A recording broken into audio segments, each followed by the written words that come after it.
kami hormati, Mas Reswandi selaku moderator yang kami hormati. Puji syukur kepada Allah atas limpah rahmatnya sehingga hari ini kita bisa bersama-sama untuk berbagi ilmu dalam rangka upaya kita memperbaiki performa dari para atlet. Tema yang diambil luar biasa, yakni training program management nutrition for daily and performance athlete. Kami nanti akan berbagi dengan Mbak Arimbi. Saya akan membahas dua hal yang sifatnya nanti kompilasi antara latihan dengan nutrisi, kemudian Mbak Arimbi akan menyampaikan power nutrition yang berhubungan dengan competition ya Mbak Arimbi ya. Saudara sekalian yang saya hormati, Mas Reswandi, izinkan saya akan sharing materi yang akan kita gunakan, kita bahas untuk kesempatan pada siang hari ini. Jadi tema yang akan kita bahas pada kesempatan siang hari ini adalah manajemen makanan dan latihan untuk mengontrol berat badan atlet. Waktu saya diberikan kesempatan Mas Reswandi 45 menit, karena mohon maaf sekali Mbak Arimbi, kita nggak bisa panel ini, karena saya ternyata ada bersama dengan acara mengundang anggota KONI se-DIY ya. Baik, Prof. Jadi kelupaan jadwal itu, jadi makin tua tuh makin lupa ternyata itu. Sehingga nanti saya mohon minta waktu paling lama 45 menit, paparan bisa tanya jawab, kemudian setelah itu nanti monggo Mbak Arimbi untuk menggunakan waktu yang lain. Jadi manajemen makanan dan latihan untuk mengontrol berat badan atlet. Jadi konteks utamanya adalah bagaimana treatment atau manipulasi terkait dengan makanan dan latihan untuk mengontrol berat badan olahragawan. Mengontrol berat badan merupakan bagian dari upaya yang harus dilakukan oleh setiap pelaku olahraga, baik pelatih maupun atlet. Karena dengan kontrol berat badan, maka itu menjadi bagian dari upaya yang sistematik mencapai prestasi maksimal. Tidak sudah kita bisa sini bahwa ada 3 rumus sebetulnya.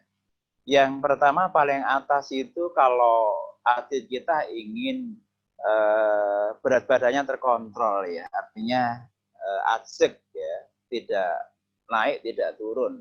Itu berarti formulanya adalah energi intake, itu harus sama dengan energi output. Sehingga mau tidak. Ya, baik. Jadi formula pertama, kalau kita ingin berat badan itu konstan, maka energi input harus sama dengan energi output. Sedangkan formula yang kedua, jika kita menginginkan atlet itu berat badan, maka energi outputnya harus lebih besar dibanding energi input. Sedangkan formula yang ketiga sebaliknya, apabila berat badan atlet kita akan naikkan, maka energi input itu harus lebih besar dibanding energi output. Itu formula yang kita bisa manage di dalam konteks mengontrol berat badan.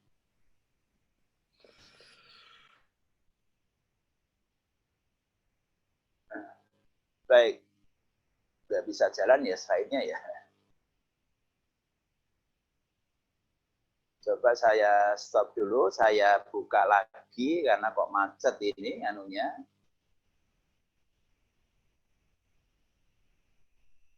Oke.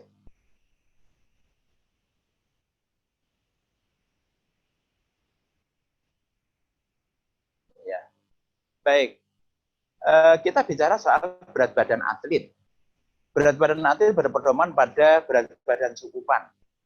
Jadi bukan kita menggunakan berat badan ideal. Kalau berat badan ideal itu kan formulanya tinggi badan dikurangi 100 kurangi 10% ya. Itu nggak cocok untuk para kalau pemain sumo katakan menggunakan berat badan ideal, maka nanti akan kecil gitu ya, kecil. Sehingga di dalam konteks atlet itu kita gunakan pedoman berat badan cukupan. Sesuai dengan apa? Sesuai dengan karakteristik kecabangan dan kelas yang dia ambil. Mengontrol berat badan sangat penting bagi atlet semua cabang olahraga, terlebih-lebih adalah bang atlet bela diri, silat, karate dan sebagainya itu harus dikontrol lebih hati-hati dan lebih cermat. Karena faktanya menunjukkan bahwa atlet itu dalam menurunkan berat badan sering melakukannya pada saat menjelang pertandingan itu dengan cara yang salah, misalnya lari-lari keliling lapangan, kemudian menggunakan jaket plastik sehingga keringat banyak keluar. Nah itu cara yang nggak boleh itu dilakukan oleh olahraga mengganggu performanya pada saat nanti dia saat bertanding. Para peserta yang kami hormati, filosofi makan olahragawan saya kira tidak asing lagi bahwa tidak ada makanan khusus untuk meningkatkan prestasi. Namun makanan yang salah itu akan mengganggu bahkan akan menyerangkan prestasi pada atlet. Ada 4 hal yang perlu kita cermati di dalam konteks penyediaan makanan atlet. Yang pertama adalah seberapa banyak makanan yang diperlukan oleh atlet. Kemudian yang kedua adalah jenis makanan apa saja yang diperlukan atlet. Makanan itu dikonsumsi kemudian. Yang keempat, makanan apa yang boleh dan tidak boleh oleh para atlet. Itu nanti Mbak Arimbi akan memberikan kajian secara mendalam di situ. Proporsi kebutuhan makanan bagi para atlet itu proporsinya seperti ini secara umum 60% sampai 65% karbohidrat, protein terkecil tersedikit 15 sampai 20, kemudian lemak itu 20%. Ini secara umum. Tapi nanti pada saat kita akan membahas sport for endurance, sport for strength atau sprint itu akan agak beda-beda sedikit. Kebutuhan karbohidrat dalam sehari orang dewasa itu perlu kira-kira 8 sampai 12 kilogram berat badan per hari. Itu untuk mencapai tadi proporsi 60 sampai 65%. Karena ini ada sebagai sumber energi utama lah gitu ya. Ada 2 hal, karbohidrat yang kompleks dan karbohidrat sederhana. Demikian juga lemak. Lemak itu dibutuhkan oleh para atlet itu tidak terlalu banyak, kira-kira 0,5 sampai 1 gram per kilogram per hari. Kemudian berbagai sumber lemak yang kita kenal, ada hewani, ada nabati. Tentu nanti para pelatih terutama harus bisa mengarahkan pada para atletnya untuk memilih makanan sumber lemak yang kira-kira tidak mengganggu postur itu ya. Karena apa? Kalau kita milih yang hewani itu memang kandungan nutrisinya banyak, tapi ada penyertanya. Apa itu? Lemak untuk meningkatkan, justru menambah berat badan dan sebagainya. Protein merupakan kebutuhan makanan yang proporsinya paling kecil, 0,8 sampai 1 gram per kilogram berat badan per hari. Riset menunjukkan bahwa pekerja seberat apapun itu tidak pernah lebih dari 2 gram per kilogram berat badan per hari. Nah, ini menjadi bagian kajian yang harus kita lakukan secara detail ya. Karena apa? Kawan-kawan para atlet binaraga, angkat besi itu sering mengkonsumsi high protein, amino terlalu berlebihan ya. Dari kajian fisiologis justru akan merugikan performanya gitu. Kemudian untuk kebutuhan vitamin ya, kebutuhan vitamin tidak terlalu banyak. Ini yang sering para atlet itu salah gitu. Misalnya kebutuhan vitamin C ya. Kebutuhan vitamin C itu dalam sehari paling paling hanya 30 sampai 60 miligram lah per hari itu. Tapi sering para atlet, para pelatih itu memberikan konsumsi multivitamin C itu yang dosis tinggi, 1000 misalnya. Padahal kebutuhannya kan hanya 30 sampai 60. Katakan kebutuhan per hari 60 miligram gitu. Kalau kita beri 1000 kan sisa banyak itu, sisa 940. Di kemana akan dibuang? Siapa yang membuang? Ginjal. Ya, justru akan memperberat kerja dari ginjal para atlet.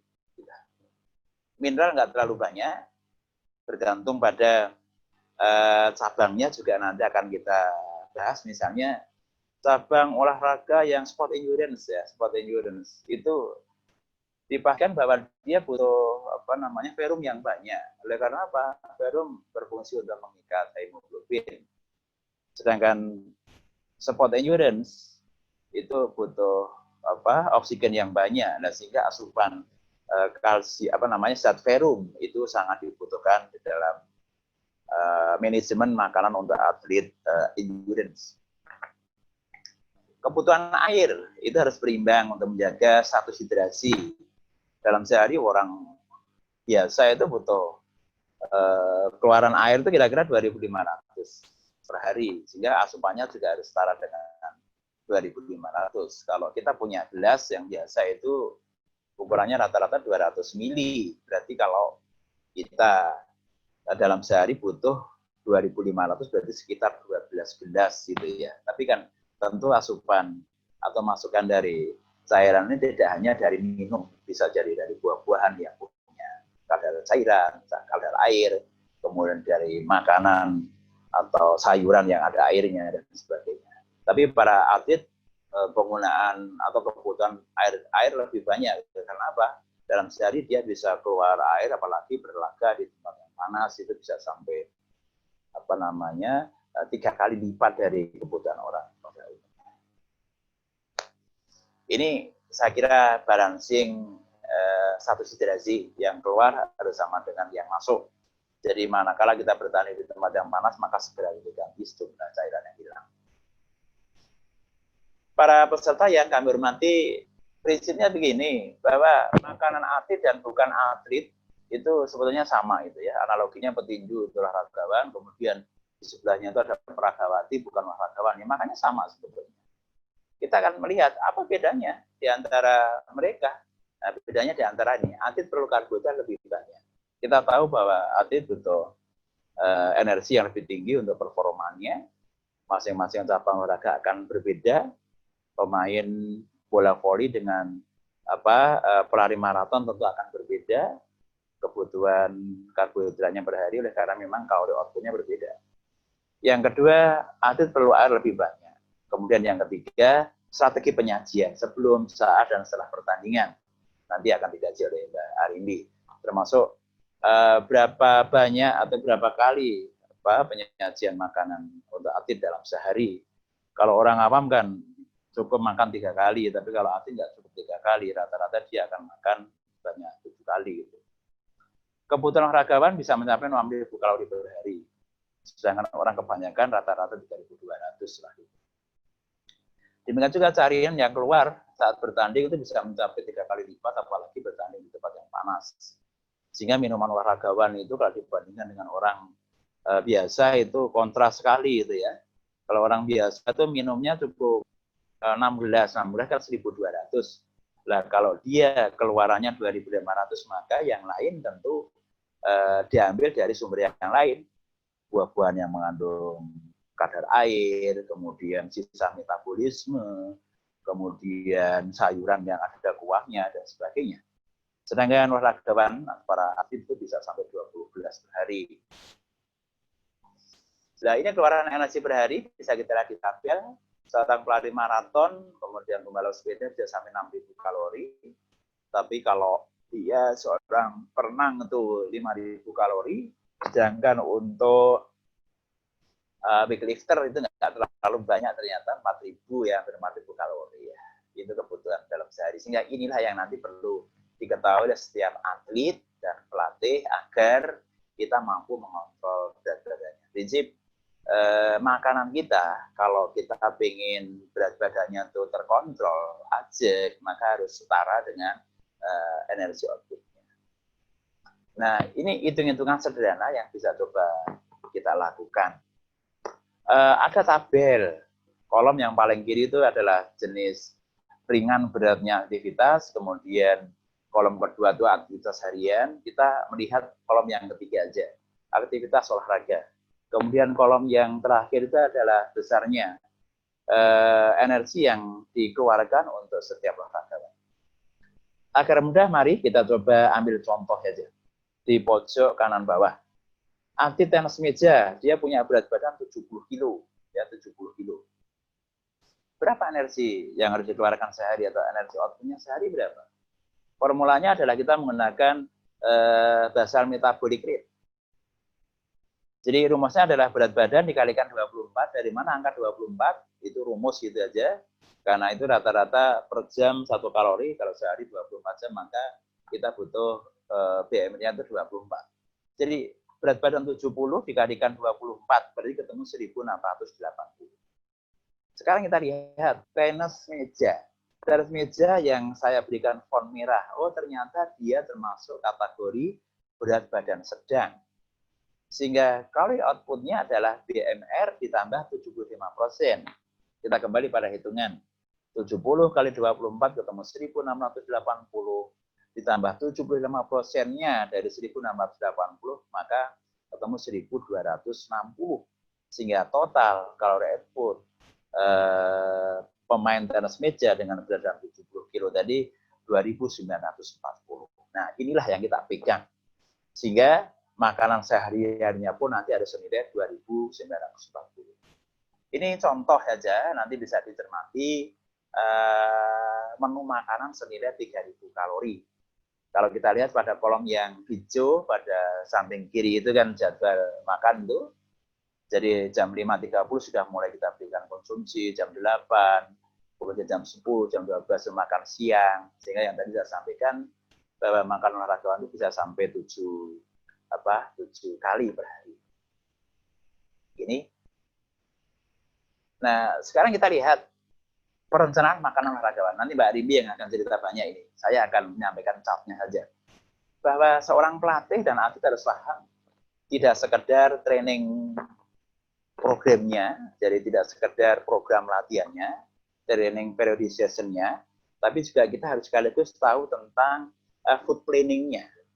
Kita masuk di dalam chapter ini. Pada periode persiapan umum, persiapan khusus, kompetisi, pra dan main competition dan peralihan, apa yang harus kita lakukan di dalam konteks manajemen makanan atlet? Yang pertama, pada periode persiapan umum itu adalah di situ akan kita gunakan untuk memperbaiki status gizi. Kemudian pemeliharaan status gizi setelah diperbaiki, itu akan dilakukan sepanjang periodisasi itu. Sedangkan pemulihan status gizi nanti dilakukan pada periode transisi atau peralihan. Kemudian yang kompetisi, ini nanti Mbak Rini sekali lagi akan bahas sebelum, saat, dan setelah pertandingan itu ada special management yang harus dipatuhi oleh seorang atlet agar performanya bisa bertahan bagus. Nah, kita bicara soal materi weight control, kontrol berat badan. Kita mulai dari status gizi. Nah, kita harus tahu bagaimana status gizi atlet kita. Yang paling gampang kita menggunakan formulasi I/1. Rumusnya adalah berat badan dalam satuan kilogram, kemudian dibagi tinggi badan dalam meter kuadrat. Contoh, seorang atlet dia punya berat badan 60.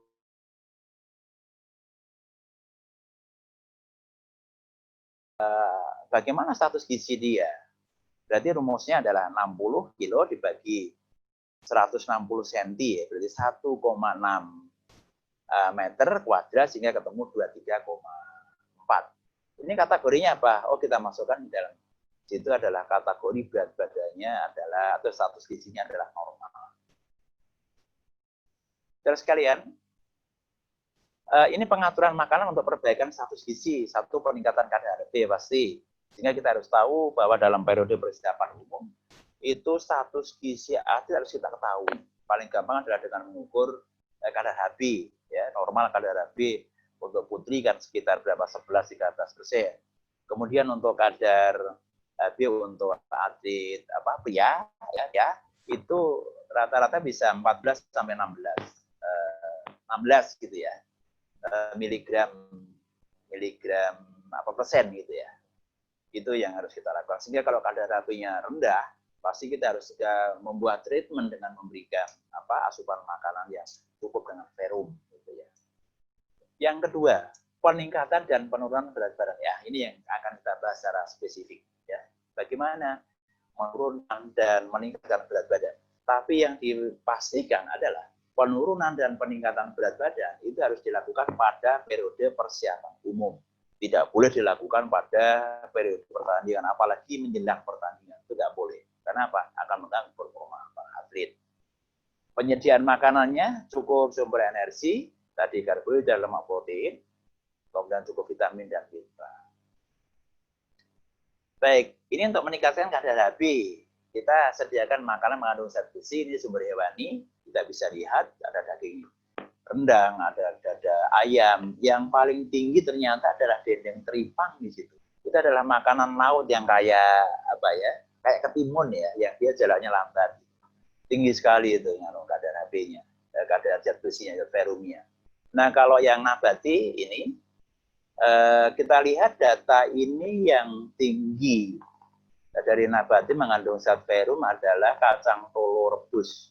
Dan yang kedua adalah daun ketela rambat ternyata.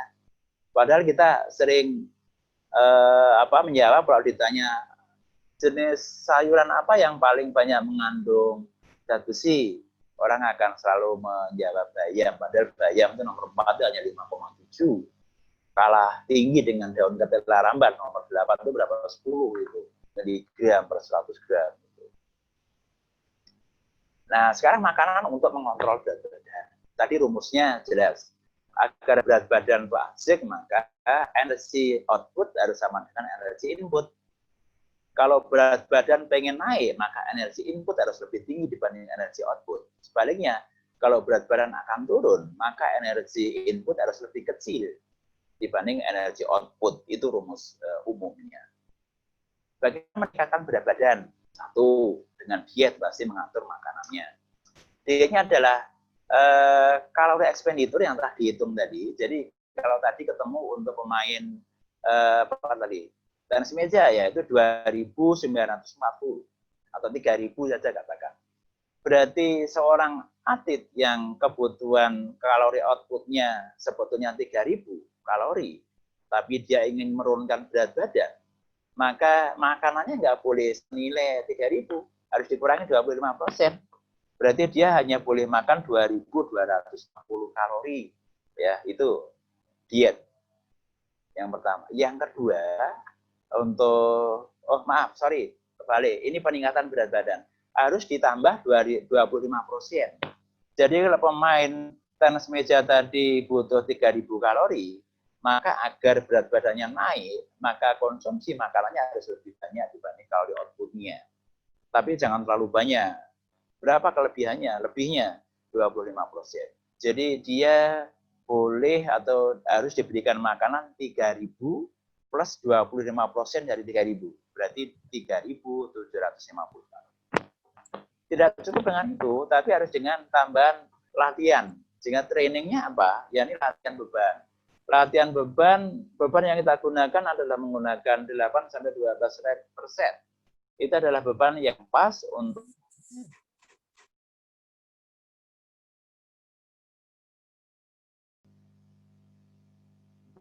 mengontrol berat badan ya, untuk kontrol berat badan. Bentar. Ya, halo Mas Iswan, kedengaran? Ya, jadi ini udah nyampe ke sini untuk menambah berat badan, kemudian yang kedua untuk menurunkan berat badan itu kebalikannya. Kalau untuk menambah berat badan tadi plus 25%, tapi untuk yang penurunan berat badan itu asupan makanannya dikurangi 25% dari kalori expenditure, atau gampangnya dikurangi 500 sampai 1.000 kalori per hari. Kemudian latihannya apa? Trainingnya apa? Latihannya berupa aerobik yang intens 65 sampai 70% dari detak jantung maksimum.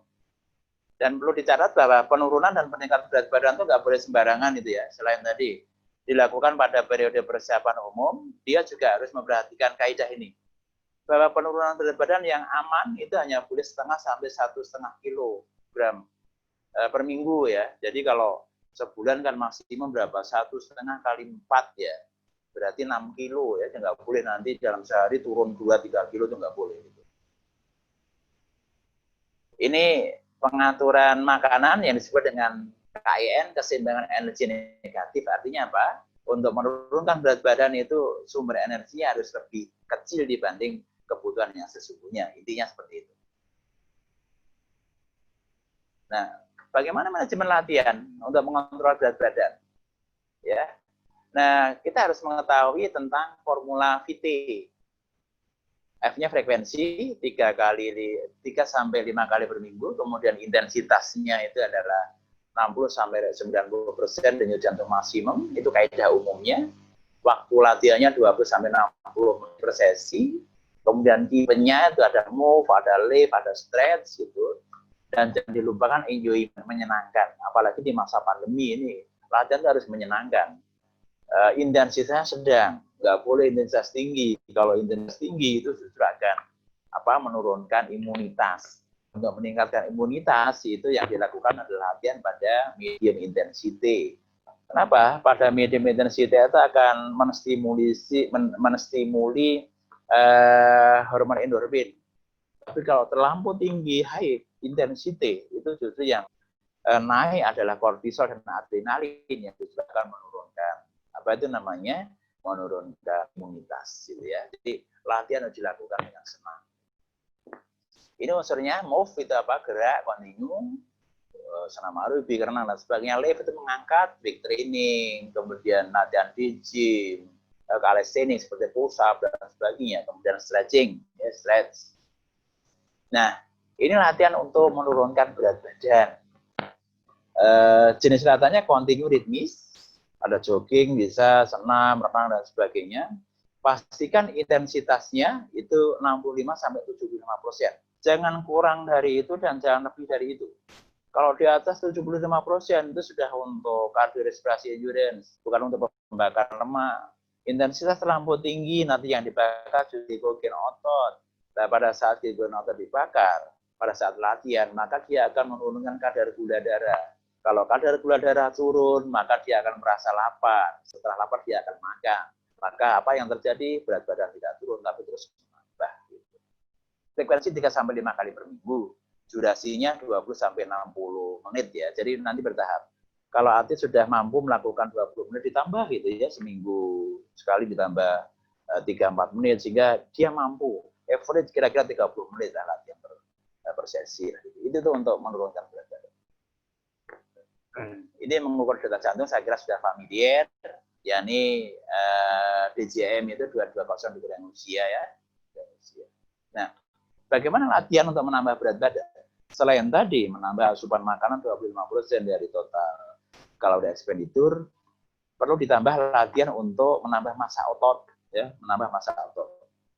Jenis latihannya apa? Tipe yang lift, latihan beban misalnya, ada dumbbell, barbell, gym machine, push up, calisthenics dan sebagainya, silakan. Hati-hati, intensitas yang harus dipegang adalah berapa? 8 sampai 9 repetition, ya. Jadi 8 sampai 2 max repetition, jangan terlalu berat. Terlalu berat itu 1 sampai 8 terlalu berat. 12 sampai 20 terlalu ringan. Jadi kita pilih yang pas, 8 sampai 12. Frekuensinya 3 kali per minggu itu nanti akan berakibat terjadinya hypertrofi otot sehingga massa ototnya bertambah, berat badannya naik. Jadi prinsip menambah berat badan itu bukan asal nambah ya. Kalau kita nambah dalam arti banyak makan yang berlebihan, itu nanti yang akan bertambah adalah lemaknya, bukan ototnya. Gitu. Nah, kira-kira itu Mas Rizwandi, saudara sekalian, yang bisa kita sharing untuk membahas terkait dengan weight control by athlete, sehingga dasarnya adalah untuk meningkatkan berat badan maka atur makanan dan latihan. Tambah makanan 25% dari total kalori ekspenditur, ditambah latihan beban. Kalau untuk menurunkan pakai CAN, keseimbangan energi negatif, makanannya harus dikurangi 26 dari kebutuhan dengan latihan aerobik untuk membakar lemak. Jadi jangan dilakukan penurunan berat badan pada periode pertandingan. Jadi pastikan penambahan dan pengurangan berat badan itu diminus pada saat periode persiapan umum. Kenapa? Agar tidak terjadi gangguan dalam kinerja.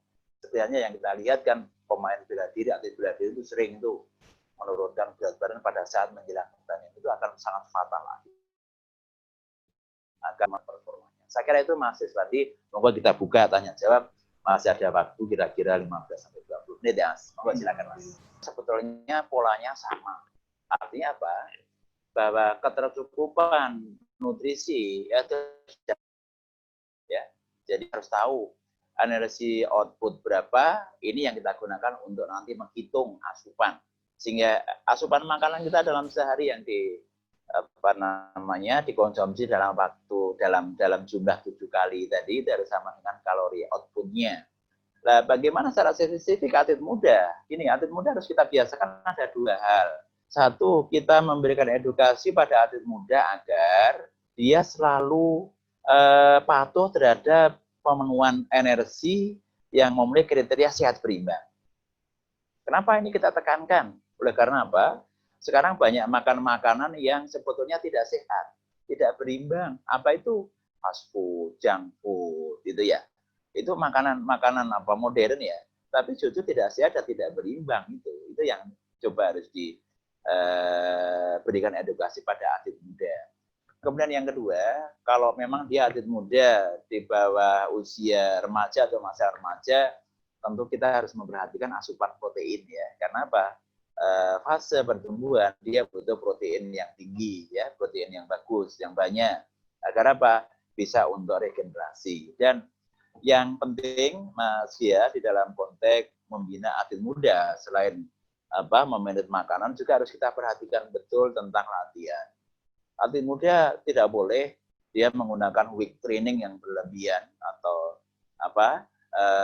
menggunakan latihan dengan berat luar gitu ya. Karena apa?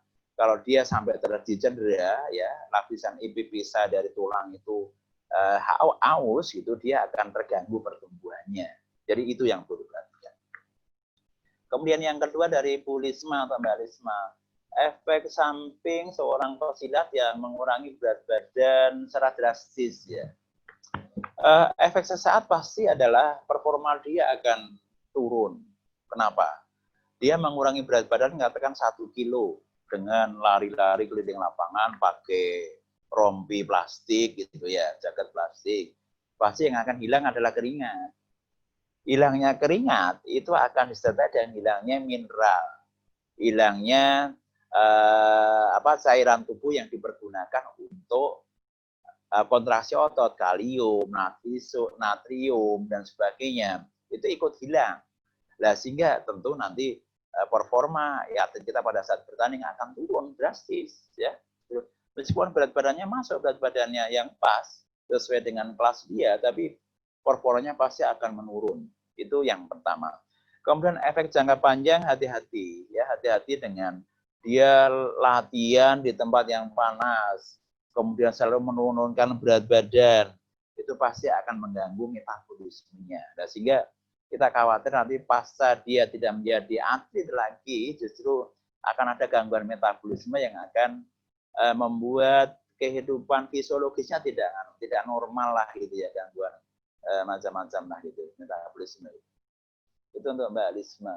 Kemudian yang ketiga, berat badan, menambah berat badan ya. Tadi saya sampaikan bahwa untuk atlet itu agak jarang menggunakan formula berat badan ideal.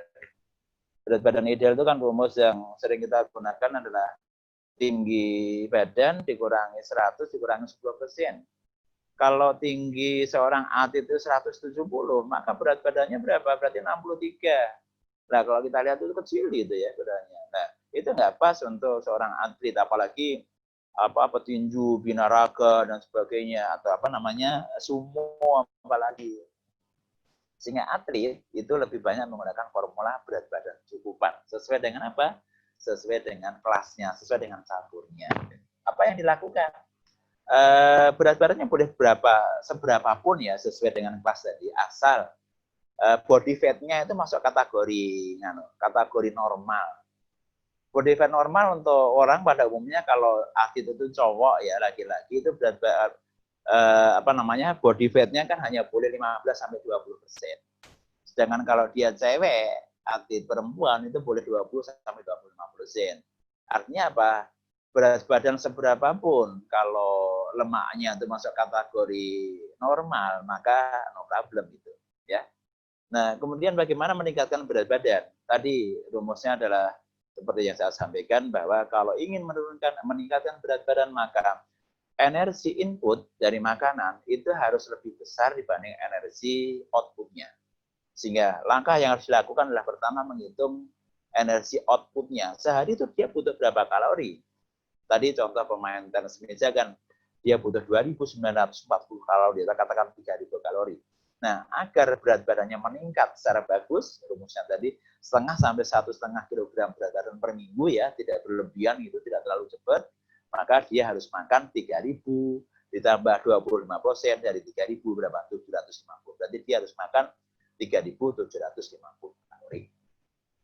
Mas Reswandi, kira-kira itu respon dari 3 penanya, Mas. Monggo silakan. Terima kasih Prof atas jawabannya. Karena masih ada waktu, saya persilakan untuk peserta yang ingin menanggapi dari jawaban Bapak Prof, atau mungkin satu pertanyaan mungkin ya Prof. Silakan Mas.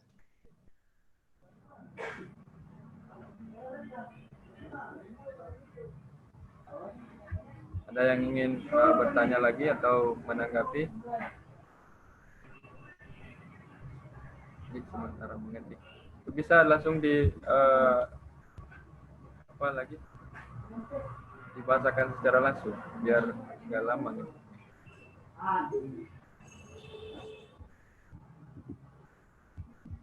Ada?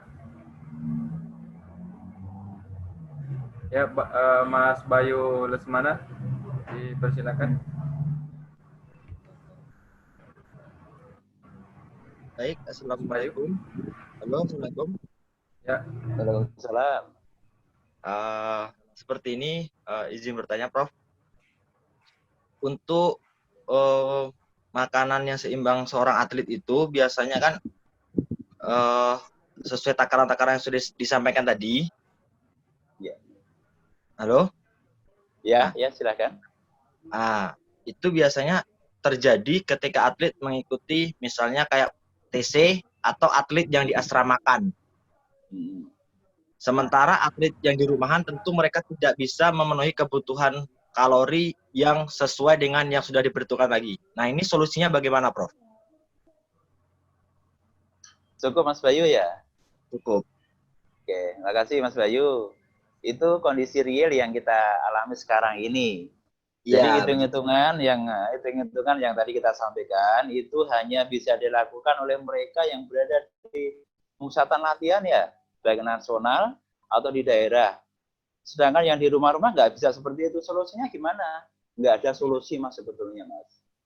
Jadi kalau kita ingin berprestasi bagus, maka kita harus rigid, kita harus sophisticated ya. Ya patuhi gitu. Nggak bisa kenapa? Namanya berprestasi itu kan ukurannya lawan kita kan. Lawan kita itu internasional, tidak hanya latar, tentu kita nggak ingin hanya level daerah kan. Sehingga mau tidak mau harus kita penuhi.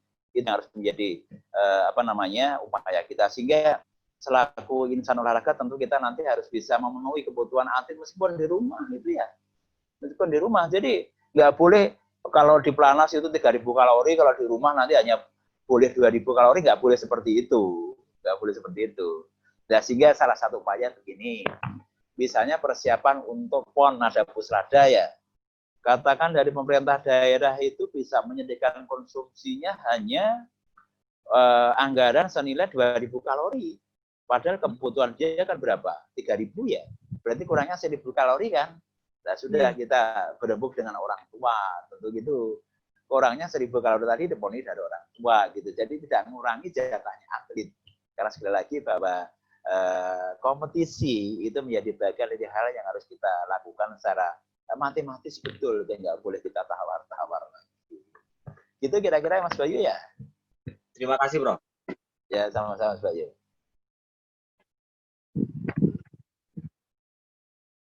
Mas Reswandi, saya bisa undur diri karena udah ditunggu yang di rapat konnya Mas Reswandi ya. Iya, Bro. Terima kasih banyak, Bro. Teman-teman peserta minta materi dari Prof bisa di-share di grup di chat. Prof. Baik, nanti saya kirim ya Mas ke Mas Reswandi ya. Oke, baik. Saya kira cukup, saya pamit dulu. Oke, assalamualaikum warahmatullahi wabarakatuh. Waalaikumsalam warahmatullahi wabarakatuh.